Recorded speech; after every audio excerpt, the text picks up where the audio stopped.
నమస్తే, నేను Sreeja, tarot card reader, crystal healer, lamafera therapist, aurascope reader and switch board therapist.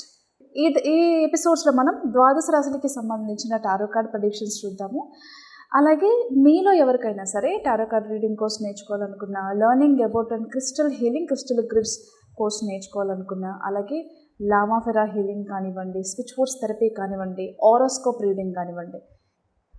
Horoscope reading, horoscope totally different. Horoscope అనేది predictions, aurascope reading అనేది ఒక మనిషి life style ఎలాంటిది, తనకి ఆ పనులు జరుగుతాయా లేదా అనేది ఒక మనిషి యొక్క ఎనర్జీస్ని రీడ్ చేసి చెప్పేయచ్చు. సో ఆ కోర్సెస్కి సంబంధించిన వివరాలు, అలాగే కోర్స్కి సంబంధించిన డీటెయిల్స్ తెలుసుకోవడానికి, డౌట్స్ క్లియర్ చేసుకోవడానికి, అలాగే కోర్సులో జాయిన్ అవ్వడానికి స్క్రీన్ మీద కనిపిస్తున్న నంబర్స్కి కాల్ చేసి, అలాగే వాట్సాప్ చేసి మీకు నా డౌట్స్ని క్లియర్ చేసుకుని క్లాసెస్లో జాయిన్ అవ్వచ్చు. ఈ ప్రిడిక్షన్స్ మనకి 16వ తారీఖు నుంచి 31వ తారీఖు వరకు కూడా వర్తిస్తాయి. కుంభరాశికి సంబంధించిన టారో కార్డ్ ప్రిడిక్షన్స్ చూద్దాము. కుంభరాశికి సంబంధించి ఎవరైతే పార్ట్నర్షిప్ బిజినెస్ చేస్తున్నారో మీ పార్ట్నర్స్తో జాగ్రత్తగా ఉండాల్సిన టైం అని చెప్పచ్చు.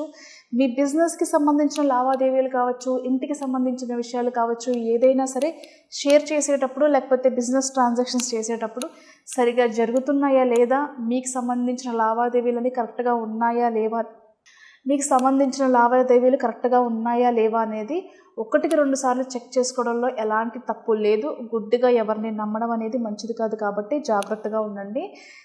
బిజినెస్కి సంబంధించిన వివరాలు, ట్రాన్సాక్షన్స్ అనేవి సరిగా జరుగుతున్నాయా లేదా అనేది చెక్ చేసుకునే ప్రయత్నం చేయండి. ఓకే.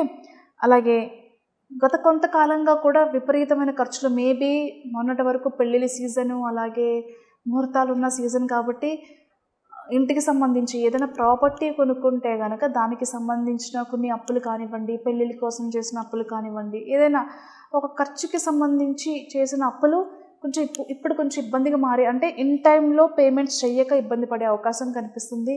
ఎవరి దగ్గర నుంచైనా అడ్జస్ట్మెంట్ రూపంలో తీసుకున్న డబ్బులే కానివ్వండి, లోనే కానివ్వండి, ఏదైనా సరే తిరిగి మళ్ళీ రిటర్న్ చేసే ప్రాసెస్లో కొన్ని అవమానాలు కానివ్వండి, మాటలు కానివ్వండి పడే అవకాశం కనిపిస్తుంది. అలాగే డబ్బు కోసం ఇబ్బంది పడే అవకాశాలు కనిపిస్తున్నాయి. ఒక చోట ఖర్చు చేయాలి అనుకున్న డబ్బులు ఇంకొక చోట ఖర్చు అయ్యే అవకాశం కూడా కనిపిస్తుంది. కాబట్టి ఖర్చులు తగ్గించుకునే ప్రయత్నం చేయండి.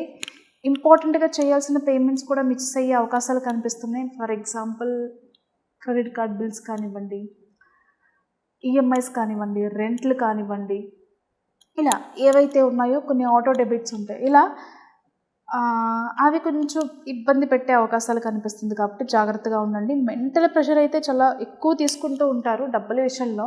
అంటే వచ్చినట్టే ఉంది కానీ ఎక్కడా కనిపించట్లేదు. ప్రతి ఒక్కటి కూడా రీపేమెంట్స్కో లేకపోతే ఖర్చుల రూపంలోనే అయిపోతుంది. ఎంత సంపాదించినా ₹1 మాత్రం నాకంటూ లేకుండా అయిపోతుంది అని చెప్పేసి ఒక స్ట్రెస్ అయితే తీసుకుంటారు. బట్ గత కొంతకాలంగా ఎవరికైతే ప్రమోషన్ విషయంలో, ఆన్సైట్ ఆపర్చునిటీస్ విషయంలో కానివ్వండి, ఇలా కెరియర్కి సంబంధించిన విషయాల్లో కొన్ని పోస్ట్పోన్స్ వస్తూ ఉన్నాయో వాళ్ళకి మంచి జరిగే అవకాశం కనిపిస్తుంది.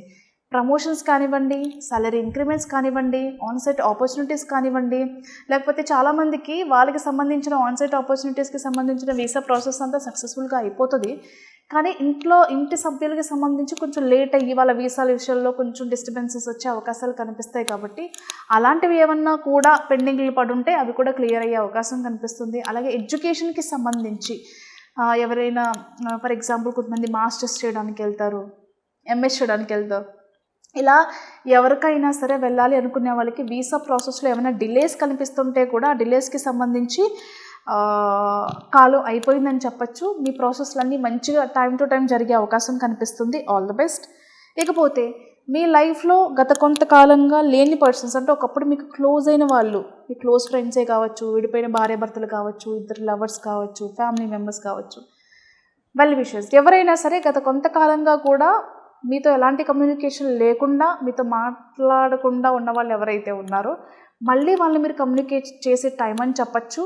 అనుకోకుండా అన్ఎక్స్పెక్టెడ్గా వాళ్ళ దగ్గర నుంచి కాల్ రావడం కానివ్వండి, మెసేజ్ రానివ్వడం కానివ్వండి, లేకపోతే వాళ్ళని కలవడం కానివ్వండి జరిగే అవకాశం అయితే కనిపిస్తుంది. మరీ ముఖ్యంగా విడిపోయిన లవర్స్ కావచ్చు, భార్యాభర్తలు కావచ్చు, దూరంగా ఉన్న వాళ్ళని కలుసుకునే అవకాశం కనిపిస్తుంది. బిజినెస్లో ఉన్న వాళ్ళకి మాత్రం చాలా అద్భుతంగా ఉండబోతుంది. మీ రేంజ్ పెరుగుతుంది, మీ సేల్స్ పెరుగుతాయి. అలాగే మీకు ఆపర్చునిటీస్ పెరుగుతాయి. కొత్త ప్రాజెక్ట్స్ తెచ్చుకోవడంలో, ఇన్ టైంలో చేసి ఇవ్వడంలో, ప్రతి విషయంలో కూడా బిజినెస్ పరంగా, పొలిటికల్గా, అలాగే ఎవరైనా మంచి పొజిషన్ కావాలి యాజ్ ఏ స్పిరిచువల్ గురువుగా అనుకునే వాళ్ళకు కూడా, మరీ ముఖ్యంగా బిజినెస్కి సంబంధించి మంచి పొజిషన్కి మీరు వెళ్ళబోతున్నారు అనే విషయంలో ఎలాంటి సందేహం లేదు. అలాగే ఆడవాళ్ళకి సంబంధించి ప్రెగ్నెన్సీ విషయంలో చాలా అనుకూలతలు కనిపిస్తున్నాయి. ప్రెగ్నెన్సీకి సంబంధించిన శుభవార్తలు వింటారు. సొంతంగా వ్యాపారం చేసే వాళ్ళకి ఇంతకుముందు చెప్పినట్టుగా చాలా చాలా చాలా చాలా బాగుండబోతుంది. ఎప్పుడూ చూడనటువంటి లాభాలు చూస్తారు. జనాకర్షణ, ధనాకర్షణ, ప్రమోషన్స్ కానివ్వండి, ఏదైనా సరే మీ బిజినెస్కి సంబంధించిన గ్రోత్ ఏదైతే మీరు చూడాలనుకున్నారో, ఏదైతే ఆకర్షణ కావాలనుకున్నారో, జనాలు తాకిడి కావాలనుకున్నారో, సేల్స్ పెరగాలని అనుకున్నారో, ఇలా ప్రతి విషయంలోని అన్లిమిటెడ్గా అదృష్టం అనేది మిమ్మల్ని వరించే అవకాశం కనిపిస్తుంది. అలాగే మీ అందరికీ తెలిసిందే, చాలామంది యానిమల్స్ని అబ్యూస్ చేస్తుంటారు, ఫిజికల్ అబ్యూస్ చేస్తూ ఉంటారు. ఎక్కడైనా సరే గోహత్యలు కానివ్వండి, యానిమల్స్కి సంబంధించి వాటిని హింసించడం కానివ్వండి, స్టేరీ డాగ్స్ని అబ్యూస్ చేయడం కానివ్వండి, ఫిజికల్ అబ్యూస్ చేయడం కానివ్వండి, ఎప్పుడైనా జరుగుతున్నప్పుడు ఫోన్లో షూట్ చేయడం కాకుండా మీ వంతుగా వాటిని రక్షించే ప్రయత్నం అయితే చేయండి. అలాగే కుదిరినప్పుడు మీరు అనుకోవచ్చు మాకు కుదరదు అట్లా టేక్ కేర్ చేయడం అన్నప్పుడు, ఎప్పుడైనా కుదిరినప్పుడు కనీసం కొంచెం ఆహారం అందించడం, అలాగే వాటికి దాహం వేస్తూ ఉంటుంది, మురికి నీళ్ళు తాగుతూ ఉంటే చాలా చోట్ల నేను అబ్జర్వ్ చేయడం జరిగింది. కాబట్టి కనీసం వాటర్ ఫెసిలిటీ కుదిరినప్పుడు డేలో ఒక్కసారైనా ఫుడ్ పెట్టే ప్రయత్నం చేయండి. మనుషులతో పాటుగా అవి కూడా ఈ భూమి మీద జీవులే, కాబట్టి అవి కూడా ఇక్కడ హ్యాపీగా ఉండడానికి అర్హులని చెప్పి ప్రతి ఒక్కరు గుర్తించి వాటికి సాయం చేస్తారని మనస్ఫూర్తిగా కోరుకుంటున్నాను. అలాగే గోహత్యలు కూడా ఎక్కువ జరుగుతున్నాయి మాంసంగా అమ్మడానికి. దయచేసి అది ఆపండి. మీకు ఎక్కడైనా కనిపిస్తే కూడా దాన్ని ఆపే ప్రయత్నం చేయండి. అంతేకాకుండా చిన్న విన్నపం ఏంటంటే, ల్యాగ్ చేయాలని అనుకోవట్లేదు, బట్ నాకున్న బాధనైతే వ్యక్తపరుస్తున్నాను. మనకున్న కోరికలకి ఏదన్నా మనకు ఒక విషయం ఉందనుకోండి, ఒక గుడికి వెళ్ళి దేవతలకి ఆ కోరిక తీరితే కోడిని బలిస్తామనో, బర్రెలు బలిస్తామనో, మేకలు బలిస్తామనో చెప్పి కోరుకుంటూ ఉంటారు. దయచేసి అలా మొక్కకండి. మీకున్న కోరికకి ఒక జీవిని ఎందుకు బలి చేయాలి? వాటి రక్తాన్ని ఎందుకు మీరు చూపించాలి? ఆలోచించండి. శంకరాచార్యులు వారు మనకి ఆ బలి ప్లేస్లో, అలాగే ఆ రక్తం ప్లేస్లో మనకి కుంకుమ పూజన అనేది అందించడం జరిగింది. మీరు ఎప్పుడైనా ఒక 100 మంది అనాథ పిల్లలకో లేకపోతే వృద్ధులకో సాయం చేస్తానని మొక్కండి తప్ప, లేకపోతే ఘనంగా జాతర జరిపిస్తామని మొక్కండి తప్ప, జంతు బలిస్తామని మాత్రం మొక్కకండి. ఎవరికైనా మీకు తీరని కోరికలు ఉంటే జంతు బలి ప్లేస్లో మీ వేలును బలిస్తామనో, మీ చెవులు బలిస్తామనో, మీ చేతులు బలిస్తామనో, కాళ్ళు బలిస్తామనో మొక్కుకోండి. బట్ జంతు బలి అయితే చేయకండి. దయచేసి అర్థం చేసుకోండి.